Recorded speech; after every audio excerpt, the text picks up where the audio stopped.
I watched about 25 new movies in 2025. That wasn't intentional, it just happened to work out that way. But I wanted to do what I do every year and briefly talk about these movies and whether or not I liked them and just my thoughts on the movies. Now, there might be some spoilers in this tier list, so I would recommend if you get to a movie that you haven't seen on here, to just skip to the next movie. I'll try to do markers in here. It is 25 movies, so that's going to be tough, but I'll try to make it work. So the first movie I wanted to talk about is The Phoenician Scheme. This is a Wes Anderson movie. It stars an incredibly stacked cast. We have Benicio del Toro, Michael Cera, Tom Hanks, Bryan Cranston, Jeffrey Wright, Scarlett Johansson, Benedict Cumberbatch, Willem Dafoe, Bill Murray, and then a lot of other actors. Like, the cast is incredible. I didn't love this movie. I'm going to probably put this into B. This is a good movie. It's just not something that I overly enjoyed. Like, I think the story could have been a little bit better. It was a little too convoluted. I'm not a big fan of the style of movie that Wes Anderson makes, but I did really enjoy this. It's just not something I think I'm going to be thinking about in like 2 years. Then we have Thunderbolts. Now, I am a comic book fan, and I am a superhero movie fan. So I was really excited about this one. And I think this is a very controversial movie. Either people loved it or people hated it. Now, the movie starts with all of these villains getting hired to take each other out. And then one of the characters dies incredibly fast. I didn't expect that. And they find somebody named Bob, who is later revealed to be Sentry. And overall, I think this movie was really good. Sebastian Stan did an incredible job as the Winter Soldier, like normal. I guess not the Winter Soldier, but you know, Bucky Barnes. Red Guardian was really good. I loved Yelena in this movie. She did an incredible job. US Agent did a really good job doing like that fallen hero kind of trope. Ghost was pretty good in this. Taskmaster was barely in it. And then Sentry was incredible. I loved Sentry in this movie. Now, I understand the issue that people have with it being they pretty much win by the power of friendship. But, I mean, that's kind of how Sentry works sometimes, so I'm not going to fault them for that. I think this is A tier. It's almost S for me. I considered S when I was first making this list, but there are some flaws in the movie. And honestly, Sentry is a massive threat for nobody else to really involve themselves in this. So I think A tier works really well here. Then we have Wicked for Good. Now, I recently watched the first Wicked with my wife because she loves that movie. And then she wanted to go see Wicked for Good in theater, so we went out and saw it. It was solid. I liked the different side characters. She wouldn't stop singing one of the songs from the movie. I don't even remember which song it is. Fiero, where she yells Fiero. She was singing that nonstop after this movie. I will say we'll go to dock a point for Neil Patrick Harris not being in it. And then honestly, I think it's just not as good as the first one. The songs aren't as good. I do think that the Wizard was better in this, but I think I'm going to give this a C. I liked it to a degree. Like, I wouldn't watch this movie ever again. I don't rewatch movies very often in the first place, but I wouldn't watch this again. So I think C is fitting for this. And then we have Until Dawn, which is a horror movie based on the video game. In the video game, you are making choices that determine how the rest of the game goes. And this has a similar concept. Your choices impact whether or not you survive. But instead of it just being that the story continues, they are stuck on a loop. So anytime they die in the movie, they start over the next day. And I think that's a pretty interesting concept. So the idea is they have to escape this like inn that they're in by the end of the day, or else it will loop again. So I think this was pretty well done. I'm going to give this a B, which is crazy to put it above Wicked, but that's okay. I'm going to give this a B just because I did like it. It was a little predictable, but I'm going to give it a B. And then we have Weapons. Weapons is a horror movie about kids that disappear from a school. The cast is also really good for this one. So we had Julia Garner as like the main protagonist. Josh Brolin was in this. Benedict Wong was in this. Justin Long was in this. Like, really solid cast for this. I loved this movie. I thought it was really good.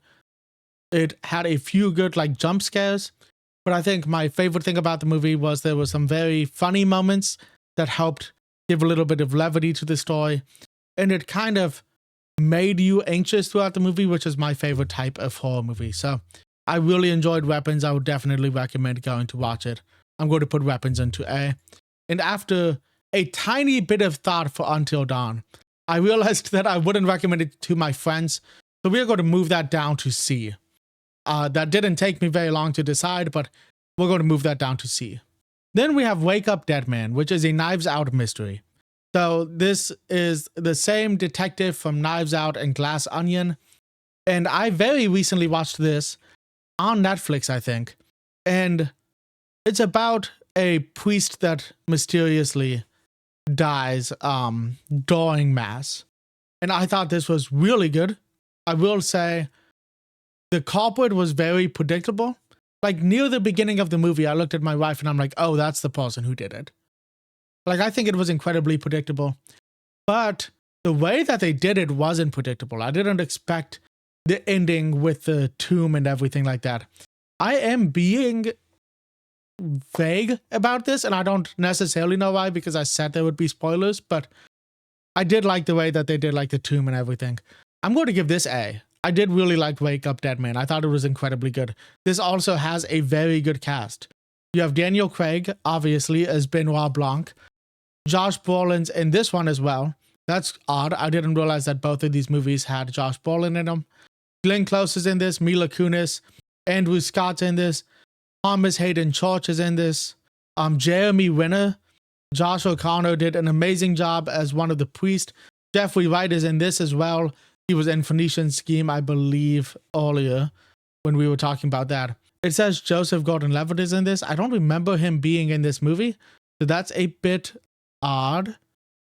Oh, he was an announcer. That's weird. I didn't think that Joseph Gordon-Levitt was in this, but Joseph Gordon-Levitt is in this. Kerry Washington is in this, so incredible cast. I think everybody did an incredible job.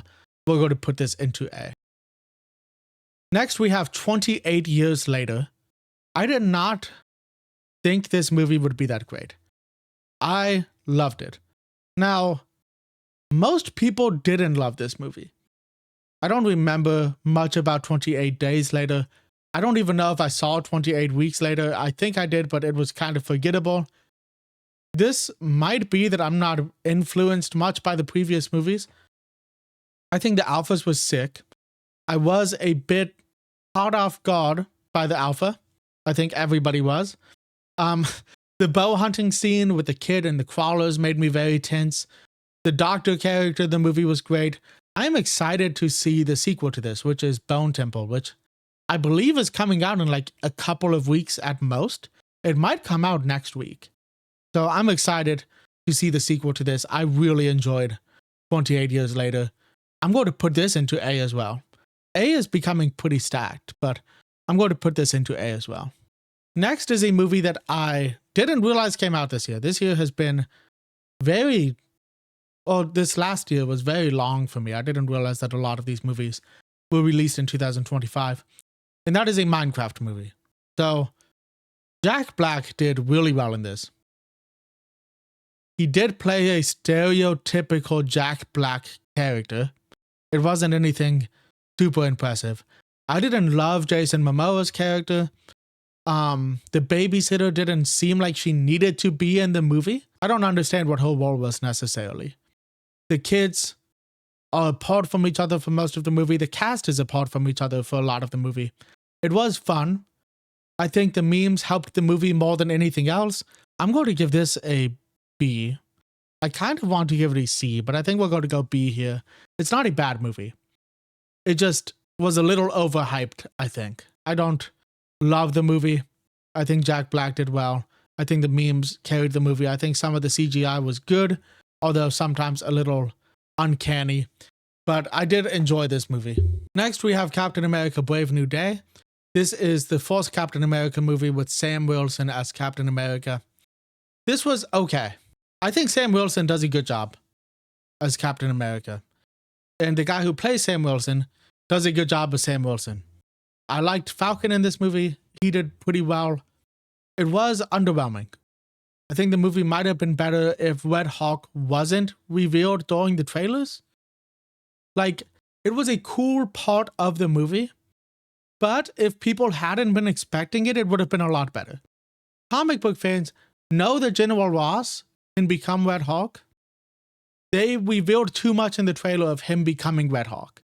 And then the entire movie, they're building up to him becoming the Red Hawk, but you know it happens at the White House because the trailer shows it happening at the White House. And you know that it's going to happen in the movie. I think it would have been better if you have that build up of like, oh, this guy's having a lot of issues with his anger. Comic book fans would know that probably means he's becoming the Red Hawk. Casual people might believe that he's having like heart pain or something like that because, you know, he is a little bit older. But I think it would have been better if he wasn't revealed during the trailers. As soon as he started his speech in front of the White House, I knew he was about to Hawk out. And then I know a common issue that people have with this movie is that Sam Wilson shouldn't be able to fight the Red Hawk. And I understand that. I do think the scenes where the Red Hawk keeps hitting him and it's like breaking the vibranium are really good. I think the fight ending in the cherry blossoms was a good idea because it's mentioned earlier in the movie. I do think this might have been too much of a heavy hitter for Sam Wilson. I agree with that. And then he went through his words, which is a common thing to happen in these movies, I guess. I think the main antagonist did a good job in this movie as well, being the leader, Samuel Stones. I think he did pretty well. The character design for him was a little terrifying, but that's okay.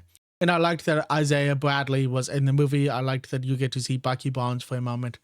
But overall, I think this is B. I might change that to C eventually. I think it was good, but it wasn't incredible. Then we have Fantastic Four, another superhero movie that came out in 2025. This shows the Fantastic Four family already being heroes and already being pretty popular, having defeated like Mawman in the past. And this is the first Fantastic Four movie, I believe, that has Herbie in it, which is like the robotic sidekick, I guess is what you would maybe call it. It's like an assistant that helps them out, cooks for them, helps with experiments and stuff like that. And I love Herbie. Herbie was great in this movie, and I just love him a lot.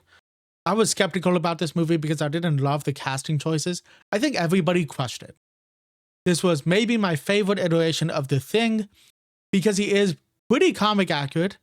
And I love the Human Torch in this because he is shown as being a little bit less smart than everybody else. He's not the scientist that Reed Richards is. He's not the pilot that Ben Grimm is.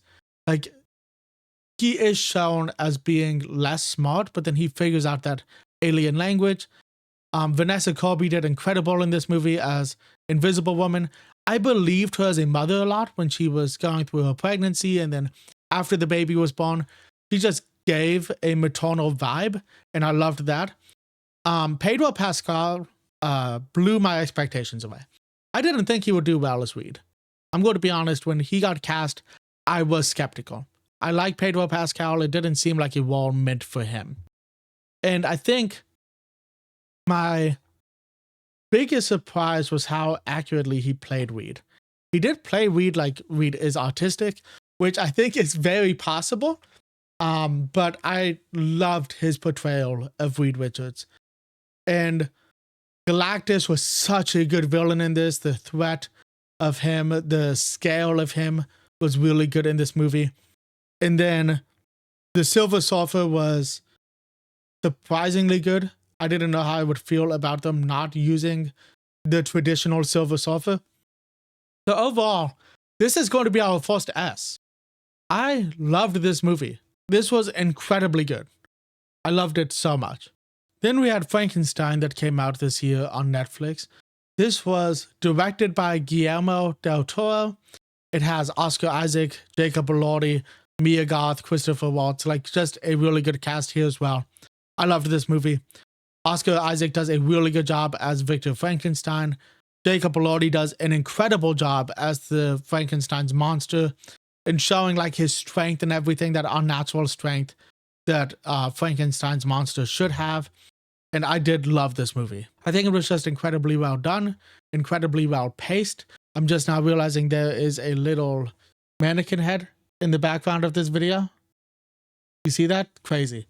But incredibly well done, incredibly well paced. I just loved this movie. This was incredible. I'm going to put this into S. This is the best Frankenstein movie I've ever seen. I didn't expect to put this into S at the beginning, but just thinking on it, this is the best Frankenstein movie I've ever seen. Then we have Happy Gilmore 2. This is Adam Sandler, obviously. Adam Sandler's two daughters are in this movie. Bad Bunny's in this movie. Margaret Qualley was in this movie. Eminem is briefly in this. Travis Kelce is briefly in this. Ben Stiller is briefly in this. Like, the cast is really good. He just got a lot of like cameo people. Post Malone is in this. Kid Cudi, Christopher McDonald, like Nick Swartzen, I think is how you pronounce his name. Marcelo Hernandez, Andrew Santini, Kevin Nealon. These are just like names that are jumping out to me. There's an insane cast for this. So many people like guest starred in this movie. And I loved it. Like, this was a good movie. I'm going to give it an A. It was funny. It really draws a lot on nostalgia from the original Adam Sandler movie, Happy Gilmore. So I loved it. It was good. I mean, there's not much else to say about that. Then we have K-pop Demon Hunters. Now, I watched this technically in 2026.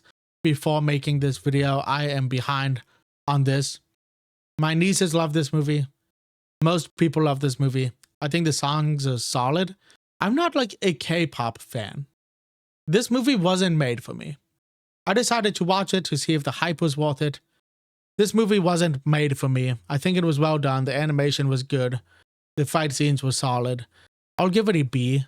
But like I said, I think that's mostly me. It just wasn't intended for me personally. Then we have Love Hurts. I liked this movie a lot. This is about a former like assassin, pretty much. Similar to like a Nobody or a John Wick or something. But he is a real estate agent now. And somebody he has fallen in love with gets kidnapped. There's more to it than that.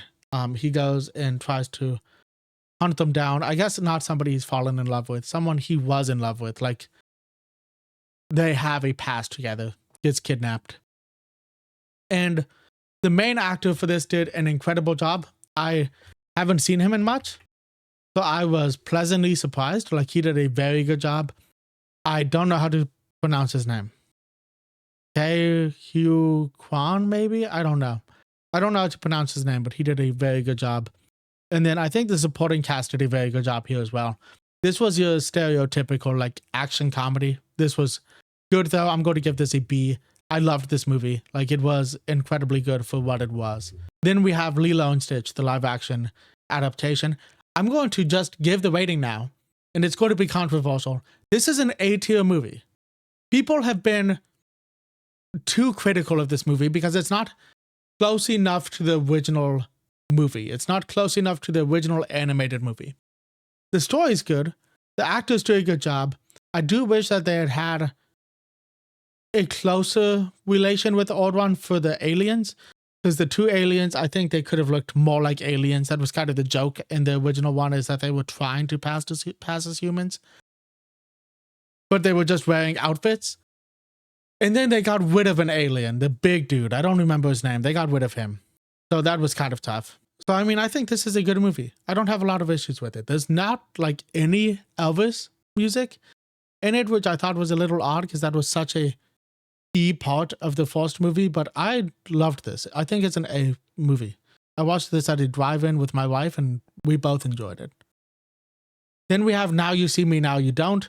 This is one of the more recent movies on this list.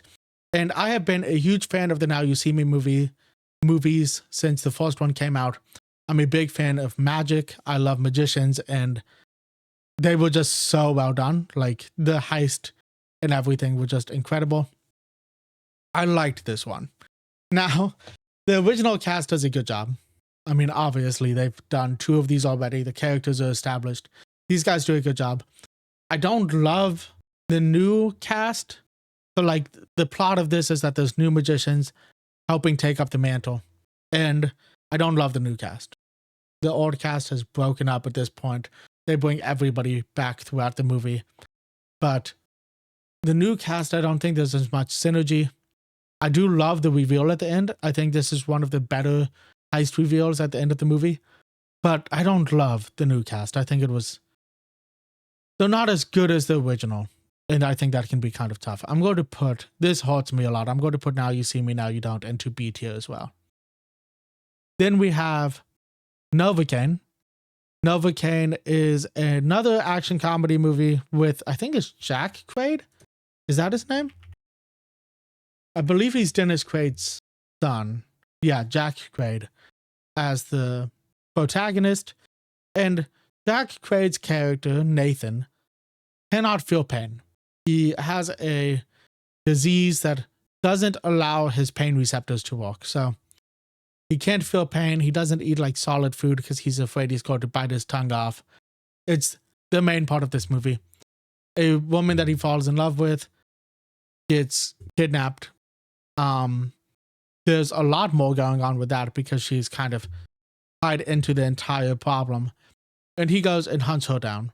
This has Jacob Batalon in it, which was, I enjoyed that. I think he did a good job. Jack Quaid did an incredible job. Amber Midthunder did a really good job. Like, overall, the cast did a great job. This is just another action comedy. I'm going to put this into B with Love Hurts. I think they have very similar vibes, and I loved them both. I just think they're both B tier movies. Then we have Sinners with Michael B. Jordan. I loved this movie. Michael B. Jordan did an incredible job. I was incredibly impressed by him. I think the movie was a bit too long. I'm going to be honest. I think there were things they could have cut out. But at the same time, I think there were things they could have added to the movie. Like, I think there could have been more about the backstory with the gangsters and everything. The pacing of the movie just could have been overall better. I found myself too often in the movie thinking about the one time. So I was sitting there and it's like, how this feels like it's dragging a little bit. The main vampire did an incredible job. I'm not the biggest fan of vampire movies, and I don't necessarily think this movie was made for me as well. I think it was really well done. I'm still going to put it into A. I loved this. I just don't want to put it up to S because I think there were some flaws with the movie. And that is a tough thing to say because I don't want anybody to think I hate this movie. Because it's tough to talk critically of this movie right now. Then we have Superman. This is the newest iteration of Superman.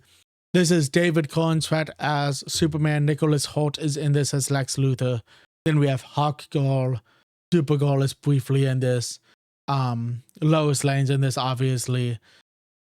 Green Lantern's in this. Cat Grant's in this. Like, there's a lot of characters in this movie. Jimmy Olsen, obviously. Mr. Terrific does an incredible job in this. Maxwell Lord's in this. Metamorpho. Just really good cast. I think, honestly, Mr. Terrific is one of the highlights of this movie. He crushed it. Like, I was so impressed by Mr. Terrific. Guy Gardner did really well. He did the whole annoying Green Lantern, which is what a lot of people know. Guy Gardner as Hawkgirl did pretty well. I overall loved this movie. I say overall loved. This is an S tier movie. I loved it so much. Like, this is one of my favorite movies on this list. David Cornsweet crushed it as like the optimistic Boy Scout Superman. The standard Superman. I understand that a lot of people prefer Henry Cavill's version of Superman, where he's a little darker, a little grittier, a little bit more realistic. But this is the Superman. This is how Superman should be embodied. He's a nice guy. I loved him as Superman. Lois Lane was incredible. Lex Luthor, I was so impressed by. I was kind of skeptical of Nicholas Hoult when this movie was announced, but he crushed it as Lex Luthor. Like I said, Mr. Terrific was kind of a standout because Mr. Terrific isn't necessarily a mainstream character. He's been in comic books for a long time. Comic book fans know who Mr. Terrific is, but I think this is his first movie. He's been in, I think, a Justice League TV show in the past, but I think this is his first movie appearance. And the guy did an amazing job, first off. Like, he crushed it as Mr. Terrific. But the character was also just really well done. The soundtrack was great. That's James Gunn's, like, bread and butter, is having a good soundtrack for a movie. So I loved this movie. It was so good. I don't understand anybody that doesn't like the new Superman movie, if I'm being completely honest. Then we have The Accountant 2. This wasn't as close to as good as the first movie. It's a bit hard for me to rate because I did fall asleep at one point in the movie. I love the main character, and John Bernthal was a good addition, but I think the movie could have been paced better, and it lost me in multiple spots. I liked seeing the main character struggling with like personal relationships, which he is an artistic hitman, so it's cool to see that part of it. I liked this movie. I'm going to give it a B though, because like I said, I fell asleep. I think the pacing could have been better, but it was overall good. Then we have The Electric State. This was a fun movie. Chris Pratt did better than I expected him to be. I can be a bit of a Chris Pratt hater. I haven't seen anything that I hated him in, so I don't know why I'm a bit of a hater, but like, he did better than I expected. Millie Bobby Brown did much better than I expected. I haven't seen her in much other than Stranger Things or Enola Holmes, so I was pleasantly surprised by how well Millie Bobby Brown did. And overall, this was just fun. I'm going to put this into B as well. B is probably becoming oversaturated, but I'm going to put this into B as well because I did really like this movie, and I think it's a good like popcorn flick. If you're just looking for something fun to watch while you're like hanging out at home, The Electric State is a good choice for that. Then we have The Conjuring. Now this is Last Rites. This is the newest one. I am a hater of the Conjuring series. I'm going to put it out here first. I don't like any of them. I don't know what the hype is for them. I think this one was especially bad. I can understand a little bit for like the first one, why people liked it. It was a little bit different than what we had seen. But this one's just a bad movie. The pacing's awful. It's not scary. I don't care about the characters. Like, I could not care about this movie at all. This is going to be our first F tier. I think this is the lowest rated Conjuring movie as well, so it works. Then we have Demon Slayer: Infinity Castle. I enjoyed this movie. I didn't realize that it was the first part of a trilogy. It was a bit too long. I'm going to be honest. It seems like too many characters killed themselves in the movie.